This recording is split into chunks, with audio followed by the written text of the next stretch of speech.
As Ottawa announces its Team Canada approach to the second Trump presidency, provinces are also preparing for what's to come. James Rajotte is Alberta's senior representative to the U.S., and I spoke to him earlier about some of Ottawa's concerns and the province's message to Washington. James Rajotte, nice to see you. Great to see you, Rosemary. I guess I want to start with what you've been doing since Tuesday as Alberta's representative to the United States, whether you've been reaching out to particular people around Donald Trump or Republicans that you know to try and get some stuff already onto the agenda. Yeah, we've essentially been doing what we've been doing the last number of months. Obviously, prior to the election, we were continuing to reach out to contacts in both parties in terms of potential administrations, also on congressional leadership side. And so we've just continued that and obviously expressed congratulations to the team around President-elect Trump and Vice President-elect Vance. And obviously on the congressional side, we had a lot of Senate races and congressional races. We'll see what the House ends up in. But we're just reaching out to a lot of those folks, expressing congratulations. And then just making sure our position is heard on obviously issues like tariffs on the energy sector, North American energy security, and all those issues. Yeah, so let's break down a few of those. Well, I'll start with tariffs because it is the one that everyone's sort of thinking about and worried about. How concerned is Alberta about this becoming a reality in particular? Well, I think we all in Canada have to be concerned about potential tariffs and about any potential barriers between trade between Canada and the United States, particularly in Alberta. 90% of our exports go to the United States. Wow. Of that, 80% are related to the energy sector. And obviously, we want to see a market where there's free flow right across the border.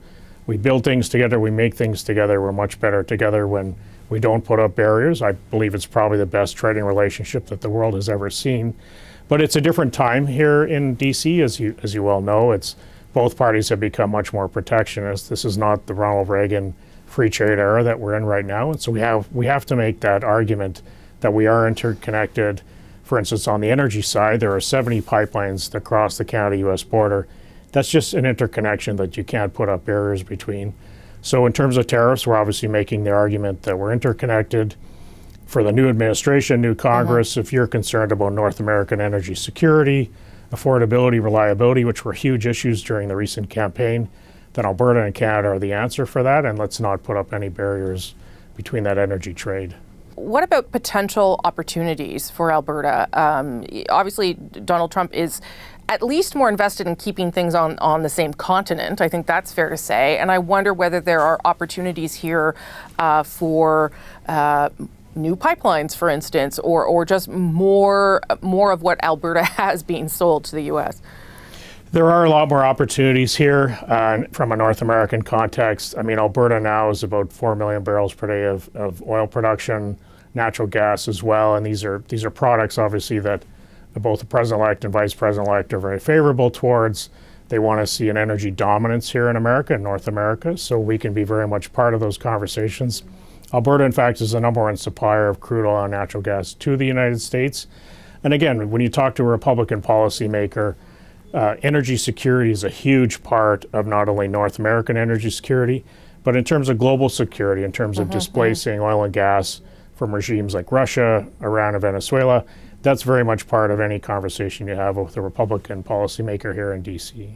Are you worried when you hear Donald Trump say things like "drill, baby, drill," that he's actually looking to have more oil be produced in the United States, and that could be a risk to the industry in Alberta?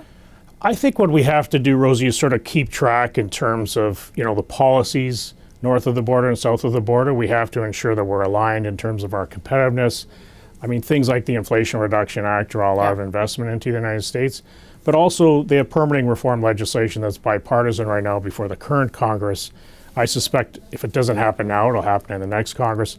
This is where we have to ensure, in the Canadian context, that we have some regulatory reform to ensure that we draw that investment north of the border as well. Obviously, you're going to have an administration that's supportive of oil and gas and investment in production. I think that's a very good thing for Alberta.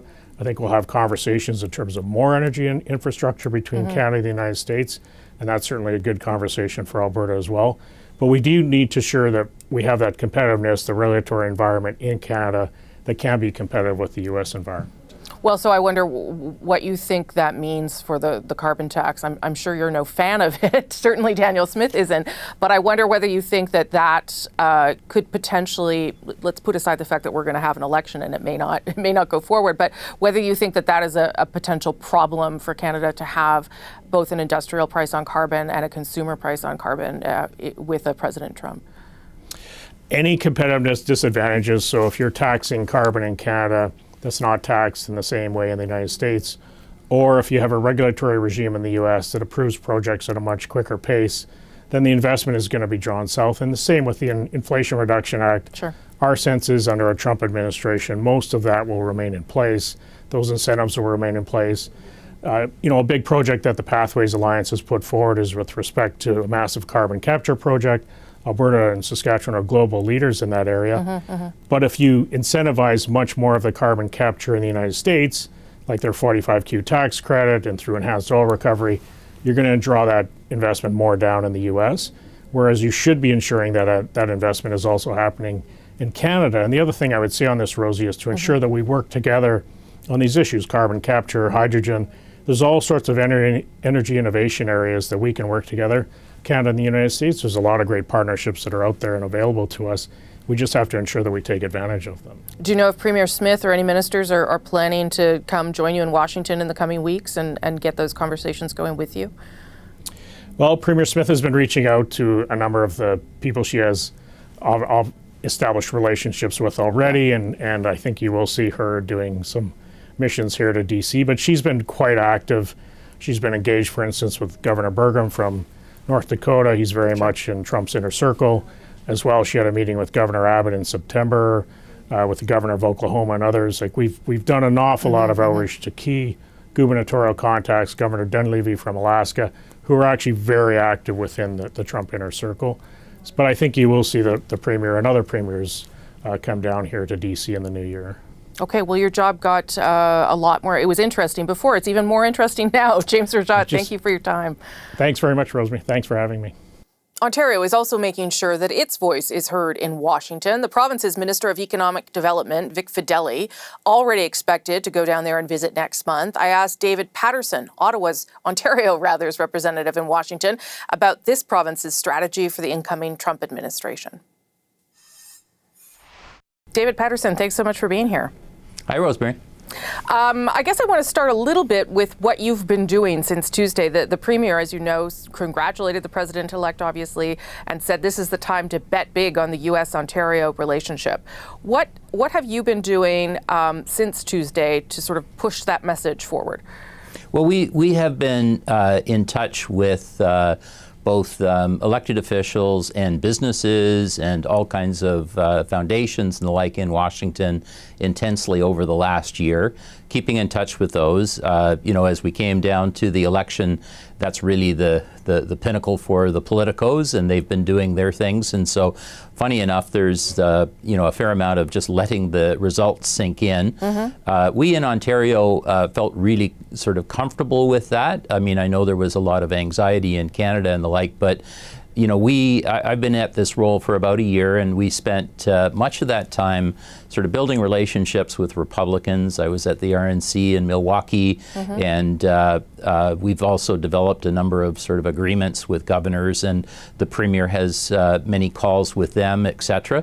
But I spend pretty much all my time on Capitol Hill and meeting with different senators and different House members, their staff, looking at bills that make a difference to us in Ontario. Now that I guess we'll see whether this bet pays off to have met so many Republicans. Now that we know the direction of things, do you think that you are better equipped to get in the door of Congress, but perhaps more importantly, the White House? We do, and access is, funny enough, is not really the hard part. I mean, we are welcomed, and we have great meetings. And I think part of it, you have to understand sort of the role of the provinces versus the federal government in some of ways. And our swim lanes sort of line up as do our jurisdictional lineups. And so where the federal government, I think, has a tough role right now in that they deal with tariffs, trade, defense, and immigration, and those will be really front and center issues.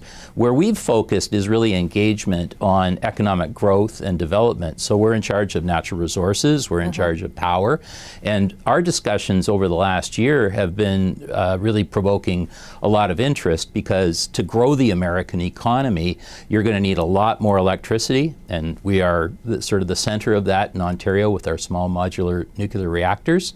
Lots of interest in doing that. And equally are critical minerals, and maybe even more important for the future, especially for national security. And in Washington, every conversation begins and ends with national security. What you talked about critical minerals. One of the areas, I guess, where Ontario and the federal government would overlap is the manufacturing industry, and obviously electric vehicles. I'm no longer really clear where the president-elect stands on that, because he seems to have kind of embraced it since getting Elon Musk onto his team. But what is your sense about how things will be affected, whether it be Stellantis or Volkswagen? Are you concerned that the president-elect might not like the way the governments here are trying to subsidize that sector to build it up? The thing about the auto sector is there really isn't a Canadian industry and a U.S. industry. There's a North American industry. We make things together, and I can tell you, we know in that industry how long it will take for a plant in the United States to shut down when a part can't be delivered out of Canada. So it's very hard to unscramble those eggs, and what you need to do is really look at what you can do to build it together. So those electrification investments, which we see in Tennessee and Georgia, a lot of the red states, I think will continue, and just as they will continue out of Ontario. A lot of the factories are in the ground, and that shift to electrification, while controversial on consumer credits and things like that, that's not going to go away. That's going to continue on. And the industry's goal is to basically make a better car that you can ride with no excuses for less money, and if you have a great environmental benefit out of it, that's fantastic. I think we're on that pathway, and I thank goodness that Ontario stepped up to, in parallel, match what was happening in the United States. So we are still in the game. Had we not done that, we'd be in a very different discussion right now. Let me finish with the question of tariffs. Ontario is the #1 export destination for 17 U.S. states, #2 for another 11. If the president-elect goes ahead with this 10% tariffs, that could have a devastating impact on Ontario. I think that's fair to say. What are you telling the federal government and Republicans about that possibility? Yeah, it's actually 17 states have us as their #1 customer. Right, okay. And so tariffs are, of course, a big concern. That's why I say we spend a lot of our time advising and working with our federal government friends. As they say, they hold the pen on trade, but we and the industry are the ink in the pen. And so we really are concerned about making sure that's the case. But step one in alignment is what we have been doing and saying, okay, first of all, let's deal with China. And let's give this industry, which is so integrated, a couple of decades to grow. And what we'll bring to the table from Ontario is our critical minerals. We'll bring our nuclear power. We'll bring all of the expertise and the integrated aspect of the auto sector. So we can think bigger than tariffs, but we are going to work with the federal government to make sure that we define what the proposal will be and we react to it appropriately. David Paterson, you are